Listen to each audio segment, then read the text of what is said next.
मैं इस वक्त मौजूद हूँ रेलवे स्टेशन ब्रिज पर। कुछ दिनों पहले हमने प्रोग्राम किया था, डीएसपी साहब मोटरवे पुलिस को बुलाया था। उस पर उन्होंने हमारे से कहा था कि इंशाल्लाह ताला जितनी जल्दी मुमकिन हो सकता है हम इस पर काम शुरू कराएंगे। डीसी गुजरात सफदर सनवीर साहब से भी बात हुई थी, पब्लिक पॉइंट ने इस पर आवाज़ उठाई थी। उन्होंने भी हमसे वादा किया कि जितनी जल्दी मुमकिन हो सकता है हम इस पर काम शुरू करेंगे। काम शुरू करना हमारा मकसद नहीं है, हमारा मकसद तो ये है कि इसको बेहतरीन हालत में लेकर आया जाए। रोजाना जो है जितने बाइक यहाँ से गुजरती है, लोग गुजरते हैं, उनकी जान को खतरा है। अभी भी महकमे ने क्या किया, आंखों पे पट्टी बांध दी है नशे ने, और आके जो दो टांके लगा कर चले गए हैं, एक प्लेट छोटी सी लगा के चले गए हैं कि ले जी हमारा काम खत्म हो गया है। तो इसकी हालत जो इतनी खस्ता हो चुकी है कि ज़्यादा से ज़्यादा 15 या 20 दिन तक जो है तमाम की तमाम प्लेटें जो सी ख़त्म हो चुकी हैं। हमारा मुतालबा ये है कि इन तमाम प्लेटों को तब्दील किया जाए, तमाम प्लेटें नहीं लगाई जाए दोनों ब्रिज पर, ताकि इस वक्त जो पब्लिक पॉइंट आवाज़ उठा रही है पब्लिक के लिए, और उस पर अल्लाह के फजल से अमल दरामद शुरू हो गया है। इससे पहले भी राव साहब आपके सामने हैं, आप क्या कहेंगे कि इस ओवर हेड ब्रिज पर क्या इसके हवाले से जनाब? सबसे पहले तो मैं राव मोहम्मद रफ़ीक साहब और आपकी पूरी सोशल मीडिया टीम को मुबारकबाद पेश करता हूँ। मुरम्मत तो तब की जाए ना जी, तो एक दो चीज़ें हों। ये सारी प्लेटें जो ये काबिल मुरम्मत है ही नहीं, ये तो खुदकशी करने के लिए ये प्लेटें अब काबिल मुरम्मत रही नहीं।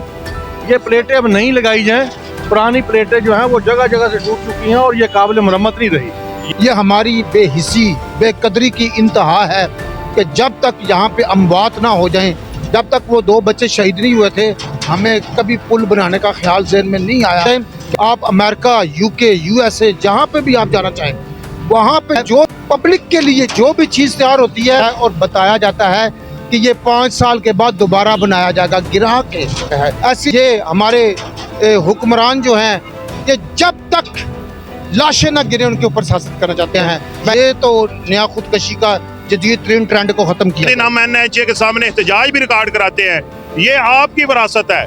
अगर हम यहाँ पर कोई काम करें तो उसी वक्त हमें रोक दिया जाता है, कहा जाता है कि ये एनएचए की मालकी, आप कुछ नहीं कर सकते।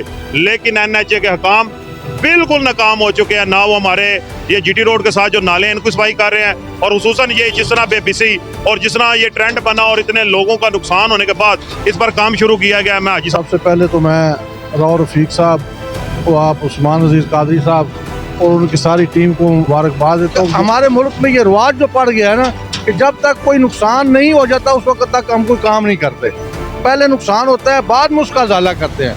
तो ये पब्लिक पॉइंट ने बड़ा अच्छा पॉइंट उठाया है कि इसको बर वक्त जो है ये अरबाब इख्तियार तक पहुँचाया। हम भी एक सिटीजन होने की हैसियत से ये मुतालबा करते हैं कि इसको जल्द अज जल्द इसकी मरम्मत की जाए ताकि यहाँ कोई बड़ा नुकसान ना हो। राव साहब के जो गरीब आवाम अब सफ़र नहीं कर सकती बसों में, तो इन्होंने राव मोहम्मद रफ़ीक साहब और पब्लिक पॉइंट ने यहाँ पे कई बड़ी रेलगाड़ियों के स्टॉप यहाँ पे मंजूर कराए हैं। तो ये एक जिम्मेदार शहरी हैं, साफ़ी हैं, हम इनको मुबारकबाद पेश करते हैं। अल्लाह आपको खुश रखे। पहले तो काजी साहब, आफिस साहब आपका, दोस्त साहब आपका मैं बेहद मशहूर हूँ। मैं तो इस काबिल नहीं हूँ कि जिस तरीके से आपने मुझे जो अल्फाज दे दी हैं। जिस वक्त तालीम हासिल करते हैं स्कूल में, एक किताबों पर एक तराना लिखा होता है पाक से ज़मीन से आज़ाद, उसमें से आप चंद जो से शायद निकालें कि हो मेरा काम गरीबों की हिमायत करना। उस चीज़ को जिस वक्त हमने बचपन में पढ़ा, पढ़ने के बाद अपने दिल में समेट लिया और अल्लाह ताला से दुआ की, या परवरदिगार हमें इस पर चलने की तौफीक अता फरमा दे। और दूसरी बात, मैं काजी साहब ये बता देता हूँ, हाफिज़ साहब ये बताता चलूँ, जो मेरा घर आना है, मेरे माँ बाप एक शरीफ फैमिली से उनका तल्लुक़ है। अल्लाह ताला का शुक्र अदा करता हूँ कि आज भी उनका एक नाम है, उनके नाम के साथ हम लोग चल रहे हैं। मैं तो कुछ भी नहीं हूँ, जो मेरी फैमिली जो मुझे लेकर चल रही है। तो दूसरा बात मैं बताता चलूँ काजी साहब, मैं ये समझता हूँ कि जिस वक्त हमने मरना है, मरने के बाद कब्र में जाकर सबसे बड़ा हिसाब हमारा होना है। अगर उसको हम दुरुस्त कर लें दुनिया के अंदर ही, हम लोग हर रोज़ गलत काम करते हैं, अगर गलत काम के साथ साथ अगर एक काम सही भी कर लें तो अल्लाह ताला की ज़ात भी राज़ी हो जाती है और आखिरत भी ठीक हो जाती है। जिस तरह हाफिज़ साहब ने कहा कि हमने यहाँ पे 2 ट्रेनें जो सी उनके स्टॉप करवाए हैं, 2 ट्रेनों के साथ साथ काजी आपको ये भी बताता चलूँ, अंडरपास जो सा है उस पर भी हमने आवाज़ उठाई और अल्हम्दुलिल्लाह। हाँ, वो पीपल्स पार्टी का कमर ज़मान कह रहा हूँ, या कोई भी नून लीग की जमात हो या PTI की जमात हो, अल्हम्दुलिल्लाह जो भी होते हैं पब्लिक पॉइंट का साथ ज़रूर देते हैं और पब्लिक पॉइंट के साथ साथ पब्लिक भी हमारा साथ देती है, तभी हम लोग इन मामलों को आगे लेके चलने में कामयाब होते हैं। तो मैं आप लोगों से फिर गुजारिश करूँगा कि जहाँ तक भी मुमकिन हो सकता है, जहाँ पे भी मसाइल हैं आपके, आप मुझे फ़ोन करें, मेरी टीम को फ़ोन कर लें। कादी साहब, अब तो हमारा ऑफिस भी जो सा GT रोड पर बन चुका है, आप वहाँ पे आके भी अपने मसाइल पेश कर सकते हैं। मेरे यहाँ तकरीबन हमें यहाँ पर 15 से 20 मिनट हुए हैं खड़े हुए, और 15-20 मिनट में से सैकड़ों मोटरसाइकिल यहाँ से गुजरे हैं जो आप देख रहे होंगे।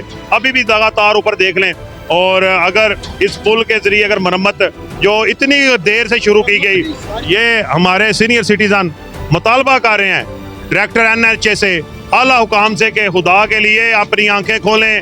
आज आप आए हैं 2 टांके लगाकर, एक छोटी सी प्लेट लगाकर चले गए हैं, लेकिन हमारा ये मुतालबा है हमारे सीनियर सिटीजन के साथ कि खुदा के लिए पब्लिक पॉइंट के से हम आवाज़ बुलंद कर रहे हैं कि दोबारा इसको, जैसे ये ऊपर जाने वाला रैंप की नई प्लेटें लगी हैं, इस तरह ये ऊपर वाली प्लेटें जो मेन है ये भी नहीं लगी जाएं। और खुसूसन जो जितना बुरा हाल वो सब्जी मंडी वाले पुल का हुआ है, वहाँ पर देख लें सामने जंगले टूट चुके हैं। हम आज के दिन अपने सीनियर भाई और जो सीनियर साहबी हैं जो हमेशा पब्लिक की आवाज़ बुलंद करते हैं, राव मोहम्मद रफीक साहब को खराज तहसीन पेश करने के लिए अपने कायदीन के साथ यहाँ मौजूद हैं। यकीनन राव साहब का ये कारनामा काबिल तहसीन है, हमेशा पब्लिक की आवाज़ को उठाने में इतना बड़ा किरदार अदा करते हैं कि उस पर पूरी तौर पर अमल भी कराते हैं। और राव साहब यकीनन आप काबिल तहसीन भी हैं, काबिल तारीफ भी हैं। आपका चैनल, आपकी टीम हमेशा आप आवाम के लिए आवाज़ बुलंद करते रहें। इसी तरह आप आगे से बढ़कर, पहले से बढ़कर आवाज़ बुलंद करें, क्योंकि लोगों की उम्मीदों का मरकज़ इस वक्त राव रफीक बन चुके हैं। अल्लाह ताला राव साहब को सेहत और तंदुरुस्ती अता फरमाए और इनके अमाल में खैर बरकत अता फरमाए। इंशाअल्लाह ताला मैं हाफिज इकबाल साहब, शोएब मकसूद साहब, हमारे तमाम दोस्त इनके शाना बिशाना खड़े हैं। जब तक दम में दम है हम राव रफीक के साथ हैं। पाकिस्तान जिंदाबाद।